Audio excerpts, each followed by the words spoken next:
This is about 1/3 of the KUBEYs that I bought this month.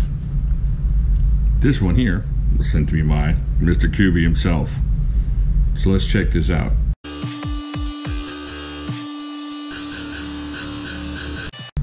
Okay, everybody, so I bought all these KUBEYs and a bunch more for y'all and other people. But the KUBEY folks, they sent me this KUBEY here to check out. This is one of the two that they sent me. We already looked at the other one, so I figured it was time to check this one out. Check that out. Get some of the color on there. All right, so this is the KU158. Have a look-see there. Now what you got here is 1, 2, 3, about 3.8 inches of D2. And now they're calling this a Tanto blade. I don't know. It looks more kind of a sheep's footy. What do you think? Is it Tanto, sheep's foot? I don't know. It's kind of cool though. I like the way it looks. It looks more sheep's footy to me, so I'm happy with that. It's got a little jimping up here. I'm not sure entirely how useful that is. You'd have to get up here to do it, which I guess you could. As long as you keep your finger out of here, you can get some work done right here. That's not too bad. And then the jimping becomes a little more important. You got the KUBEY logo on here, a little bit of white on this black titanium lining here that they put on this blade. So they coated that with some, what they're calling black titanium. Check that out. And then real tiny on that side, you got the D2. I don't know if y'all can see that. It's not really showing up too well. All right. Check out this scales here. Handle 1, 2, 3, 4, just over 4.5 inches of this G10. You got this layered G10. You got the black and the blue. Really nicely designed here. I don't know if y'all like that stuff, but man, I like the way they did that. I love black and blue together. It's pretty cool. Check that out. Got a G10 backspacer here. A little bit of jimping here on the flipper, but nothing's going to tear your finger up, just enough to hold on to, I guess. Now you're not going to push button this thing, so it's all light switchy, which is just simple and very good action on these ball bearings there. Check that out. A little shake and it's shut. Excellent lanyard hole, lanyard area. 550 went through there, no problem. You can tell there. Now you are right hand tip up only, so that's how you'll be carrying this bad boy. Lefties, sorry about that, not a problem though. You just stick it in your pocket either way. Got a lanyard on there, you can find it easier. The action on this thing is awesome. Flips open, just amazing. Watch this. You see that? Just a nice thwack on there. Now, they did send me this one. However, I like this thing so much, I went and got the other version, the tan version of this thing. Here's the tan version. This is a great knife, guys. Now, lately I've been kind of talking about knives in relation to how you're going to feel about the money you've spent on the knife. And if you look at this knife in that respect, it's just a great knife.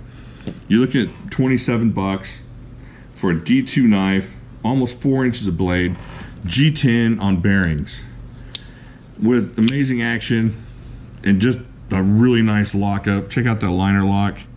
Stainless steel liners, no wiggle, no jiggle. I've been flipping on this thing for days and days. And every once in a while, it may need a little tightening, but I haven't reached that spot. Now, on my other KUBEYs, every once in a while I had to tighten it. But that's about it. The lockup on these things is great.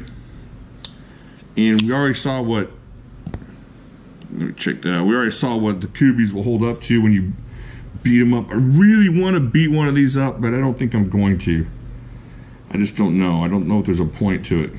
Y'all let me know down there. Should I beat one of these up? I could do a destruction video. Not like to destroy with a hammer or smash it into a nail or see if it'll, cut through a brick. I'm talking about, doing some cardboard, doing maybe some chopping and feather sticking. But for right now, we're just going to look at this thing and check it out.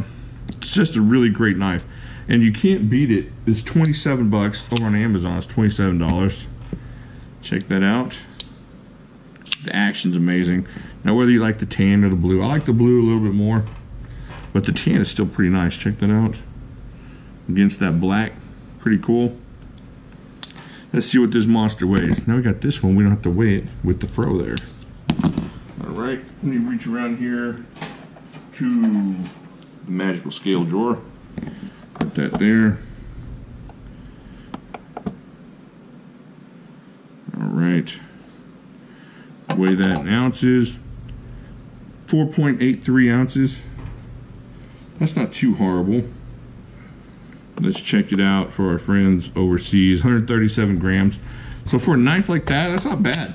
That's not bad for a good worker knife that you're going to take and get some good use out of with that D2 steel in there.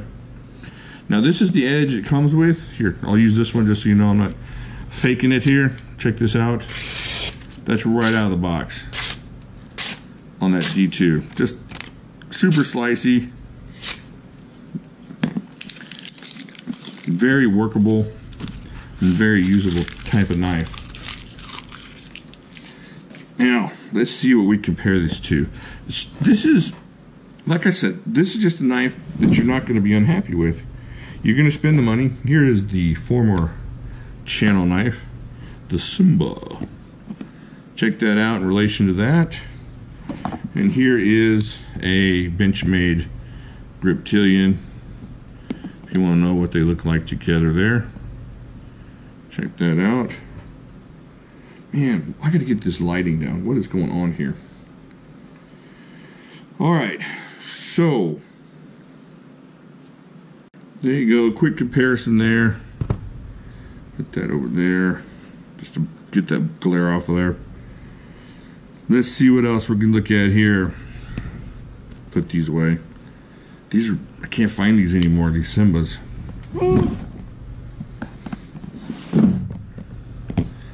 Alright, so this is just a quick review, quick look at the KUBEY 158. Let me check that out. This is the tan box version of it. Can you see that? There you go.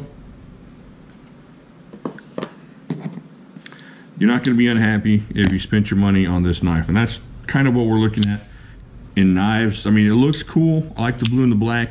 It feels good.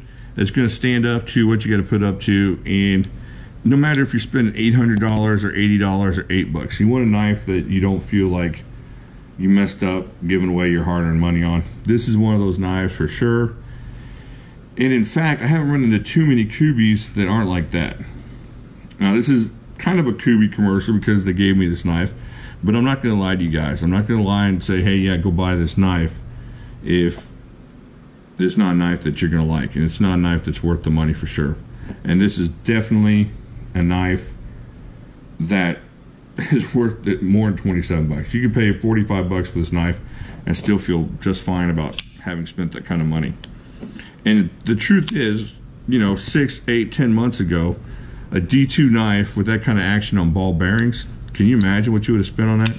And now, because of the way these are coming out more and more, we're just getting some really excellent, it's kind of a really cool time to be a knife buyer. Just the different options you're having, and this is definitely one of the exciting options. You know, you don't have to wait to spend 50 bucks on a D2 knife, or on something with bearings you're going to pay a little extra. Right there, under 30 bucks, and you're looking at stuff, you know, that the Ganzos on their plastic washers used to be around. And Ganzo's making some sweet, the FH11. But this right here is right up there. Just a great, great knife. And I recommend it highly. I guess that's it for this KUBEY review. Let me know what you think down there. Do you have this knife? Have you tried any of the KUBEYs recently? And what do you think? All right, I will talk to you later.